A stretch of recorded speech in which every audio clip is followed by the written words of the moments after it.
Hello, welcome to my YouTube channel. This is 5 Minutes Literature. We've looked at so many things. We've looked at forms of literature.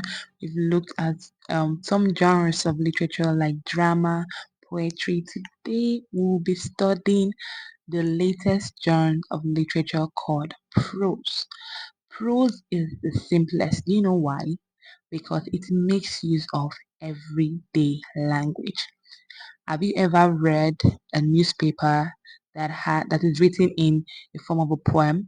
No. That is why it is important for us to understand the features of this genre so we can easily differentiate them.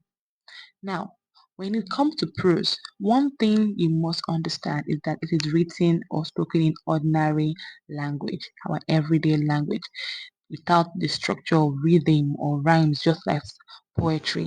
It is written in sentences and paragraphs, while poems are written in what lines and stanza, dramas are written in acts and scenes, but for prose is written in sentences and paragraphs. And that is why they make use of languages that are commonly used within a geographical setting. That is to say that if you see a prosaic work of a Nigerian person, you should know that okay, they're making use of English that are commonly used within that particular community.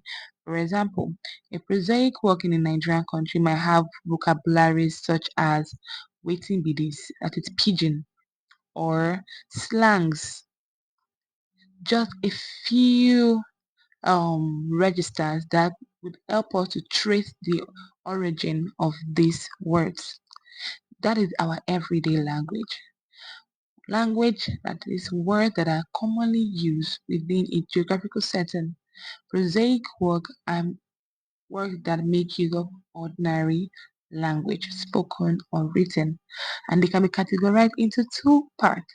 We have fiction, we have non-fiction, in the sense that we have prosaic work that make use of elements of supernatural experiences like your novel, your short story, your novella. Novel is the longest form of prosaic work. We have the novella, which is in between, not too long, not too short. We have the short story, which is the shortest, right? One popular short story that I will never forget in my life is The Sugar Girl, right? There's also the non-fiction prose. We have essay, your essays that you write in school, in your class. We have biography of a person, a story of someone's life written by that person. We have the autobiography, also a memoir, like a story of one's own life, right? We have articles, we have letters, and we also have other types like epic prose, that is legendary tales of heroes, right? And this also other type can be categorized in fiction prose. It doesn't really listen, it's not really complicated. So there are just other forms of expression that is a prosaic word that focuses on tales of heroes like your Morimi, Shango, and stuff like that. Someone can decide today to write a short story of Shango, or write a short story of Morimi, or write a short story on the independence. It can be categorized in as heroic or epic prose, right? So that is one thing you must understand about prose. It is written in what ordinary languages, right? And there are various examples. There is a novel, there's a novella, it's a short story, right? There's a newspaper, there are articles, there are letters, right? So these are the genres of literature. In our next class, we can now, after understanding this, we can now begin to dive into our literary devices. Thank you for watching. Don't forget to like, share, and subscribe. See you next time. Bye.